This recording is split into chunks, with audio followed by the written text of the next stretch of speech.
2020년 8월 8일 토요일 큐티 생명의 삶 오늘의 본문 로마서 8장 12절부터 17절까지 말씀입니다. 그러므로 형제들아 우리가 빚진 자로 돼 육신에게 져서 육신대로 살 것이 아니니라. 너희가 육신대로 살면 반드시 죽을 것이로되 영으로서 몸의 행실을 죽이면 살리니. 무릇 하나님의 영으로 인도함을 받는 사람은 곧 하나님의 아들이라. 너희는 다시 무서워하는 종의 영을 받지 아니하고 양자의 영을 받았으므로 우리가 아빠 아버지라고 부르짖느니라. 성령이 친히 우리의 영과 더불어 우리가 하나님의 자녀인 것을 증언하시나니 자녀이면 또한 상속자 곧 하나님의 상속자요 그리스도와 함께한 상속자니 우리가 그와 함께 영광을 받기 위하여 고난도 함께 받아야 할 것이니라. 아멘.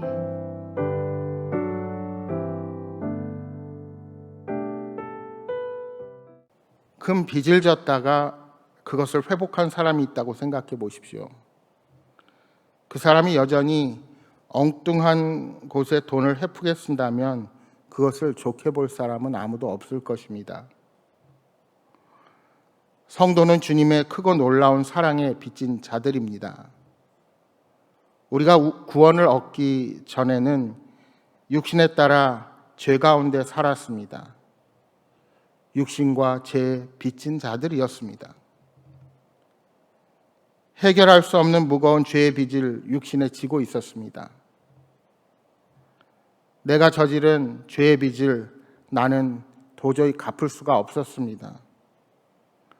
그 수고하고 무거운 죄의 짐을 지고 우리는 얼마나 지쳐 쓰러졌는지 모릅니다. 그래서 마귀가 이끄는 대로, 육신이 이끄는 대로 그저 끌려만 다녔습니다. 그때 우리에게 무슨 참된 기쁨이 있겠습니까? 무슨 참된 평화와 소망이 있겠습니까? 그런데 예수님께서 그 십자가 위에 죽으심으로 우리의 모든 죄의 빚을 탕감해 주셨습니다. 완전히 하나도 남김없이 다 갚아 버리신 것입니다. 따라서 사도 바울은 우리가 빚진 자이기는 하지만 육신의 빚진 자가 아니라고 말합니다. 따라서 육신대로 살 것이 아니라라고 선언하는 것입니다. 우리가 육신의 빚진 자일 때는 육신의 요구하는 대로 빚쟁이가 되어서 아무 말도 못하고 끌려다녔지만 이제는 육신의 빚에서 해방되었으니 육신에 끌려 육신이 요구하는 대로 살 수가 없는 것입니다. 13절에 말씀합니다. 너희가 육신대로 살면 반드시 죽을 것이로되 영으로서 몸의 행실을 죽이면 살리니. 여러분, 성도란 성령을 받아 성령의 도우심으로 그 인도하심을 받는 사람들입니다. 성령님께서는 성도가 악한 몸의 행실들을 죽일 수 있도록 힘을 주십니다. 이렇게 성도를 돕는 성령의 역사와 거룩한 삶을 살고자 애쓰는 성도들의 노력이 합쳐져서 성도는 이 땅 가운데 죄를 대항하며 이기며 거룩한 삶을 향하여 나아갈 수가 있는 것입니다. 여러분, 인간 스스로는 절대로 죄를 이길 수 없습니다. 성령님께서 성도 가운데 내주하셔서 힘을 주셔야만 성도가 세상에서 우리를 유혹하는 모든 죄악과 싸워 이길 수가 있는 것입니다. 그러므로 우리는 우리와 동행해 주시며 죄와 싸워 이기도록 힘을 주시는 성령님을 의지하여서 악한 몸의 행실을 하나씩 죽이고 끊어가야 합니다. 바로 이것이 성도에게 주신 하나님의 특권입니다. 이렇게 할 때 우리 모두는 그리스도를 닮아가는 거룩한 삶을 회복할 수 있게 되는 것입니다. 여러분, 그리스도인은 이미 예수 그리스도의 죽으심과 함께 십자가에 못 박혀 죽은 사람들입니다. 따라서 이제 전적으로 성령님의 뜻을 따라 살도록 성령님의 능력을 간구해야 합니다. 성령님의 능력만이 우리 육체를 죽일 수 있고 다스릴 수가 있습니다. 여러분, 성령의 열매가 무엇입니까? 갈라디아서 5장 22절 23절에 이렇게 말씀합니다. 오직 성령의 열매는 사랑과 희락과 화평과 오래 참음과 자비와 양성과 충성과 온유와 절제니 이 같은 것을 금지할 법이 없느니라 하고 말씀합니다. 근데 우리가 여기서 한번 생각해 볼 수 있는 것은 성령의 열매의 마지막을 절제로 말하고 있다는 사실입니다. 성령님만이 우리의 육체의 의지를 다스릴 수 있는데 그 무엇보다 그리스도인들은 모든 면에서 절제가 필요하다는 사실입니다. 우리의 몸을 절제하도록 다스릴 수 있는 분은 성령님밖에 없습니다. 성령님만이 우리 삶에 절제의 아름다운 열매를 맺게 하실 수 있으십니다. 그렇다면 우리가 왜 그렇게 살아야 합니까? 성경이 우리에게 감격적으로 가르치는 진리가 무엇입니까? 한마디로 말하면 우리가 하나님의 자녀이기 때문입니다. 우리가 예수를 믿고 죄를 용서받고 구원을 얻었을 때 우리는 단순히 다시 산 것이 아닙니다. 하나님의 자녀로 구원을 얻은 것입니다. 14절입니다. 무릇 하나님의 영으로 인도함을 받은 사람은 곧 하나님의 아들이라. 예수님을 믿는 자녀는 하나님의 영광스러운 성도입니다. 예수님을 믿기 전에는 우리는 종의 영을 가졌고 심판자이신 하나님을 두려워했지만 하나님을 믿고 죄사함을 받은 후에는 양자의 영을 받아 성도로서 하나님의 자녀가 된 것입니다. 성령님께서는 사람들을 거듭나게 하시며 양자를 삼으십니다. 또한 성도가 하나님께 사랑받은 자녀임을 확증하십니다. 따라서 성도는 하나님의 자녀로서 하나님이 소유하신 하늘 유업을 이어받은 상속자가 된 것입니다. 여러분, 양자가 된다는 것은 법적으로 친자와 동일한 권리를 갖게 된다는 의미입니다. 하나님의 자녀가 되어 하나님을 아버지라 부를 수 있고 하나님의 사랑을 마음껏 받을 수 있으며 나아가 하나님의 모든 영광스러운 기업을 영원토록 상속받을 수 있는 특권이 바로 저와 여러분에게 주어진 것입니다. 그런데 우리의 모습은 어떠합니까? 성령님과 동행하면 우리의 힘으로 할 수 없는 모든 것들을 할 수 있는 힘을 주신다고 약속해 주셨습니다. 그런데 그렇게 아들처럼 딸처럼 살지 못하는 겁니다. 조그만 시련에도 쉽게 좌절하고 쓰러지고 낙심하고 포기합니다. 15절 말씀입니다. 너희는 다시 무서워하는 종의 영을 받지 아니하고 양자의 영을 받았으므로 우리가 아빠 아버지라 부르짖느니라. 여기서 아빠라고 하는 것은 당시 유대 땅에서 쓰던 아람어인데 우리와 똑같이 아주 친근한 아빠라는 똑같은 그런 말입니다. 우리는 종의 영이 아니라 자녀로 삼으시는 영을 받았기에 아빠, 아버지라 부르는 겁니다. 여러분, 아빠는 아이가 아버지를 부르는 호칭이기도 합니다.